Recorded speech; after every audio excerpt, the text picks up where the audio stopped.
I'm going to go ahead and clock in as a manager. And you can see the time that I'm logged in. You can see the job location that I'm currently set for. I have the equipment use button, which allows me to manage equipment. We'll cover that later. Setting job, I've demonstrated that with you with Conan when he selected a job location. If you wanted to change a job location, you can do that. So now I'm set for Hollywood Walmart.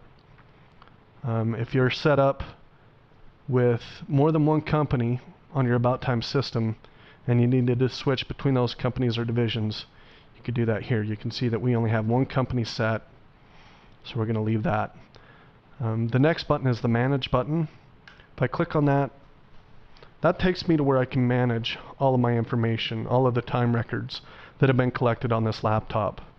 Now keep in mind, if you have several touch centers set up on your About Time system, you're only going to see the information and the time records collected on this laptop inside of the time record editor area. You will not be able to see records that are on another touch center or another laptop, just the information collected here. Now as we look at this information, we can see that we got a lot of junk time records here. These are records that have been created from me testing the system. I actually want to delete those, so I can either click and hold down my left mouse button and highlight all these records, or I can click on the top record and hold down the Shift key and click the bottom record, which will highlight all the records in between the top and the bottom selection. And then if I wanted to remove these records, all I need to do is click delete. Now be careful about the records that you remove. This is a permanent action, so once I click yes, those records are gone and they're deleted from the system. So now that I've cleared those records, if I was a manager that needed to create some manual entries or some manual time records, I could do that with the plus sign. Let me introduce you to this time record editor area and explain to you how this works. The first thing you want to check is the date range for the records that you want to view or edit. So make sure to always double check that you have your right date range selected. Now these tabs on the left let me manage either equipment or time records. So I can bounce back and forth between the two. Now this is our main navigation area. You can see if I hover over any of these icons, it'll tell me what each one of these are. So I have set jobs, I have set cost codes, I have set equipment, I have allocate time, I have change time or edit time, and I have field messages. By default, it puts us on the Add Time Records tab, which this is where a supervisor or someone with privileges to add time records could do that. We could select one individual employee and create a time record for them. So if I wanted to do that for Angelina Jolie, I could select today's date.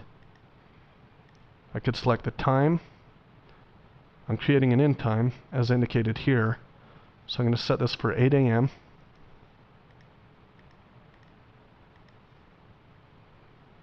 I can then select a job location. Say that she's at the Southside Elementary. Then I can select the cost code. She's doing labor. I don't need to add equipment or units. That all looks good to me. I'm going to add the record. That looks great. Now I can also create her out time. I'm going to set it for 4 p.m. Click on set. And then click add record for that as well. Just like that, I've created an in and an out time record for Angelina Jolie. If I needed to do that for multiple employees, I could come to the drop down, click on select multiple, click on the set button, and then check off the employees that I want to create time records for. So I'm going to say that all three of these guys, Conan, Jay, and Russ, clocked in at the same time. So I'm going to set them. So I'm going to create an end time for them. Say that they clocked in at 7 a.m. at the Spokane Walmart doing labor. And I can click add record. Now if I wanted to create an out record, it'll keep all of those three still checked. So all I need to do is just create the out time and add record.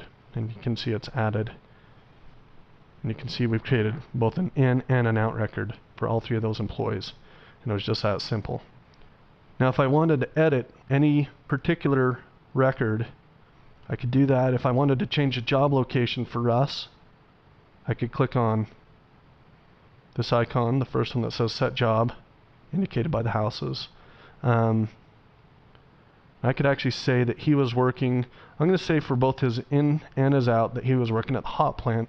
So I highlight both his in and out record, select hot plant, and set. And just like that, I've changed his job location.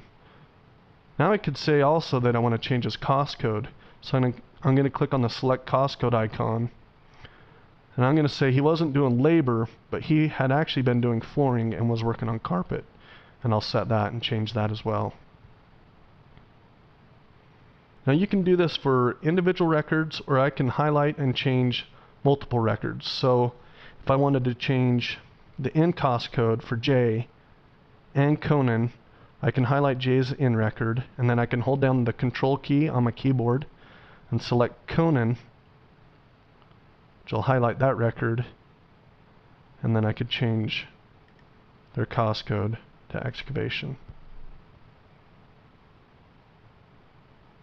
So you can see how easy it is to change time records.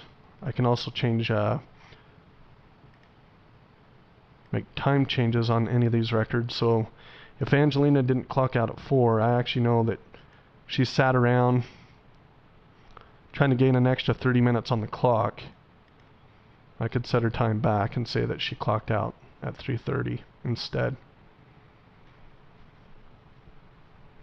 And again, the same thing. You can highlight more than one record and make changes to all three of those records, and it change end time.